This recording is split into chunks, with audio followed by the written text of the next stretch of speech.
ना चाहिए उन्हें उंगली। कुत्तों का काम भौंकना है, गज का काम चलना है, हाथी का काम चलना है। हम अपने सनातन की बात नहीं छोड़ेंगे। हम प्रत्येक हिंदू को जगा कर मानेंगे। हम राम राज्य की स्थापना। वो हिंदू को जगाना क्या है? हिंदू कैसे को जगाना? जगाना, क्या हिंदू जो हम सोया अपने हुआ अधिकार की बात मैं खुल हिंदू के। हूँ, मैं सोई हुई नहीं हूँ, मैं जागी हुई हिंदू हूँ, लेकिन हिंदू को जगाने से क्या मतलब है? हिंदू को जगाने का तात्पर्य है कि वो अत्याचार ना देखे। हिंदू को जगाने का मतलब है किसी बहन बेटी के साथ व्यभिचार हो रहा हो तो वो पुरजोर विरोध करे। हिंदू को जगाने का मतलब है अपने सनातन के लिए वो कट्टर रहे। हिंदू को जगाने का मतलब है अहिंसा पर भरोसा करे, हिंसा पर नहीं। हिंदू को जगाने का मतलब है वो अपने मौलिक अधिकारों को समझे। हिंदू को जगाने का मतलब है प्राचीन संस्कृत की पद्धति की विद्या का पुनर्स्थापन करे और उन संस्कारों में जिए, पाश्चात्य संस्कृति को लाइक करने की बजाय। हिंदू को जगाने का मतलब है हमारे साथ अगर कोई बर्बरता कर रहा तो हम सबसे हिंदू, अगर वो गलत कर रहा कोई दूसरे मजहब का या दूसरी व्यक्ति या दूसरे समुदाय का, हम उसको पुरजोर तरीके से अपने पक्ष वाले को सपोर्ट देकर। लेकिन शास्त्री जी, अगर इस तरह हम हिंदू इस तरह से तलवार उठा लें या शस्त्र उठा लें, भाला नहीं, चलिए हम अगर कोई हमारे साथ बर्बरता कर रहा है और हम उसका जवाब दे रहे तो कानून का तो राज खत्म हो जाएगा। जवाब को मारना नहीं है, कानून तक हमारी आवाज पहुंचे, एकता, इसके लिए हम कह रहे हैं। अच्छा, कानून तक हमारी आवाज पहुंचे। हमारी बात कल तक कोई नहीं सुन रहा, आज 4 लोग हमारे साथ खड़े हो जाएं, यही बात हमारी आपको भी सुननी पड़ेगी, न्यूज में आपको दिखाना पड़ेगा और कानून को एक्शन लेना पड़ेगा। सही गलत निर्णय करना कानून का काम, लेकिन कानून सुने तो कठोर नियम तो करे। रामचरितमानस को फाड़ा गया, कहां गया तुम्हारा कानून? क्यों नहीं सुना? क्यों खुलेआम दलाक रहा, दहाड़ रहा? राम को काल्पनिक कहा और ये राम के ऊपर न जाने कितनी उंगलियां उठाई। राम मंदिर को न जाने क्या क्या कहा, कहां गया कानून? तो किसकी कमी है ये? अपनी और आपकी और हमारी। कैसे? ये तो सरकार का काम है, प्रशासन का आप काम कहती है। हम जागी हुई हिंदू हैं, आप सरकार से अधिकार मांगो अपना। हम मांगते हैं, मांगना चाहिए, ऐसे ही हम सबसे चाहते, बस ये है जगाना। चलिए, अब मैं आपको आपने मुझे बहुत अच्छी बातें बताई, तो अब मैं भी आपको कुछ बताना चाहती हूँ और मैं ज्योतिराव फूले का जिक्र करना चाहती हूँ। अभी एक आरजेडी के नेता ने एक लाइन लिखी थी, एक कोटेशन लिखी थी, पर वो मैं कोटेशन आपको पढ़ के सुनाना चाहती हूँ। एक्टिविस्ट रहे हैं, आप जानते ही हैं कि सावित्रीबाई फूले को भी आप जानते ही होंगे। उन्होंने कहा कि मंदिर की जब घंटी बजती है तो हमें संदेश देती है हम धर्म और अंधविश्वास की ओर बढ़ रहे हैं, वहीं जब स्कूल की घंटी बजती है तो ये संदेश देती है कि हम तर्कपूर्ण ज्ञान और वैज्ञानिकता की ओर बढ़ रहे हैं। मंदिर की घंटी बजना अंधविश्वास नहीं है, बाप को बाप कहना भी अंधविश्वास नहीं है। अगर मंदिर की घंटी बजाना, परमात्मा को प्रणाम करना अंधविश्वास की ओर बढ़ना है, तो बाप को बाप कहना भी अंधविश्वास है।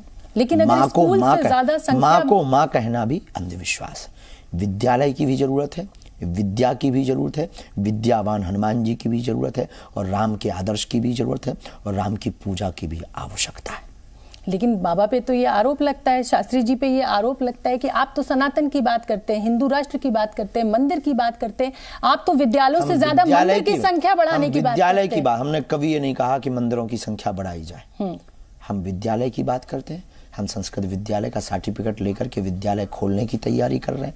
हम जो झाड़ फूंक और मंत्र चिकित्सा से ठीक करने वाले बागेश्वर धाम के पीठाधीश्वर होने के नाते कैंसर हॉस्पिटल निर्माण का संकल्प लेते हैं, आयुर्वेदिक औषधालय खोलते हैं। हम अंधविश्वासी नहीं है, पढ़े लिखे हैं, और धर्म के साथ साथ बाप को बाप कहकर, राम को परम पिता मानकर हम मंदिर की घंटी बजाने को भी ज्ञान, और वो भी एक चिकित्सा है, ध्वनि चिकित्सा, उसको लेने मंदिर जाते हैं। राम हमारे आदर्श हैं, उनके चरित्र को मूर्ति में देखकर अपने जीवन को निर्मल करने के लिए मंदिर जाते हैं, और विद्यालय पढ़ने भी जाते हैं। ऐसा कहना मूर्खतापूर्ण बातें हैं, समझने का सिद्धांत होना चाहिए। ठीक है, दीपावली का उत्सव मनता है और अयोध्या में अब जो दीपोत्सव होता है वो दुनिया में जाना जाता है। इसका एक जवाब दे दें? बिल्कुल दीजिए ना। एक अभी हमको संतुष्टि नहीं हो रही खुद को, तो आप दीजिए ना। मैं तो मैं सुनने आई हूँ, मुझे अच्छा लग रहा है, बोलिए। अगर मंदिर की केवल घंटी बजाना अंधविश्वास को बढ़ावा देना है, सड़कों पे नमाज भी अंधविश्वास होगा, रविवार को चर्च में जाना भी अंधविश्वास होगा, प्रार्थना करना भी अंधविश्वास होगा, फिर तो इस दुनिया में सब मूर्ख लोग हैं, और कहीं ना कहीं आप भी होंगी। फिर इन मूर्खों के लिए वो जिस आदमी ने लिखा है उससे क्वेश्चन करके उत्तर हमें जरूर बताना।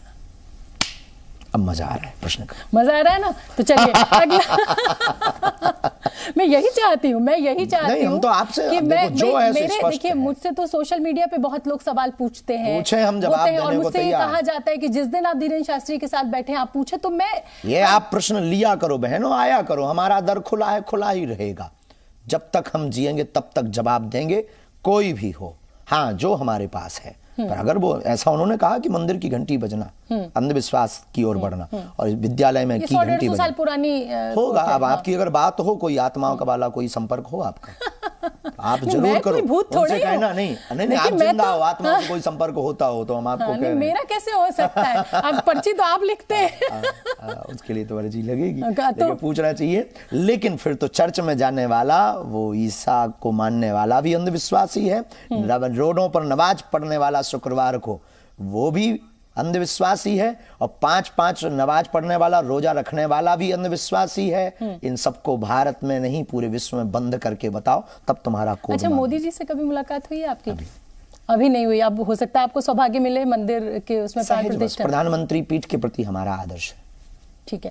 अब मैं चाहती हूँ, क्योंकि इतनी खुशी और आप आनंदित हैं इस इंटरव्यू में, मैं देख रही हूँ, मैं चाहती हूँ कि आप श्री राम के लिए, मर्यादा पुरुषोत्तम राम के लिए कुछ गा के मुझे सुना दें और मेरे दर्शकों को। ऐसा कुछ हमारा गायन तो ठीक ठाक नहीं है, पर जैसा भी कुछ भजन ही आप गुनगुना के देखिए। मोदी जी भी रोज भजन शेयर कर रहे हैं अपने एक्स पर, और तमाम लोग इस समय राममय हो रखा है देश पूरा। भारत राममय, दुनिया राममय की ओर है, इसमें तो कोई संदेह नहीं है। हाँ। हम पर उतने अच्छे गायक तो नहीं है, पर जो प्रभु श्री राम जी के चरणों में टूटी फूटी सेवा बन जाती है, उसी सेवा को हम करते रहते हैं। अभी तो एक बहुत ज्यादा भाव सबका चल रहा है, वो भाव हम गुनगुना भी चुके, कल भी गा करके आए, फिर से हम गा रहे हैं। गाइए ना। मेरी झोपड़ी के भाग आज खुल जाएंगे, राम आएंगे। मेरी झोपड़ी के भाग आज खुल जाएंगे, राम आएंगे।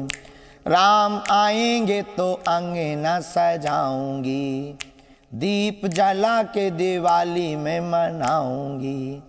मेरी जिंदगी के हो, मेरी जिंदगी के दुख सारे मिट जाएंगे, राम आएंगे। मेरी झोपड़ी के भाग आज खुल जाएंगे, राम आएंगे। ये 22 जनवरी का इंतजार। बहुत खूब, बहुत बहुत धन्यवाद। मुझे बहुत अच्छा लगा आपसे बात कर और आगे भी मौका मिलेगा, आगे भी बात करेंगे। और बहुत बहुत धन्यवाद आपका। तो जी न्यूज़ पर आपने सुना बागेश्वर बाबा धीरेन्द्र शास्त्री को बेबाकी के साथ अपने अंदाज में अपनी बात कहते हुए आनंदित हैं, राम मंदिर को लेकर उत्साहित हैं। उस आयोजन का हिस्सा बनने का आमंत्रण मिल चुका है और वहां पहुंचेंगे। तो फिलहाल वक्त है एक बहुत छोटे से ब्रेक का। आप देख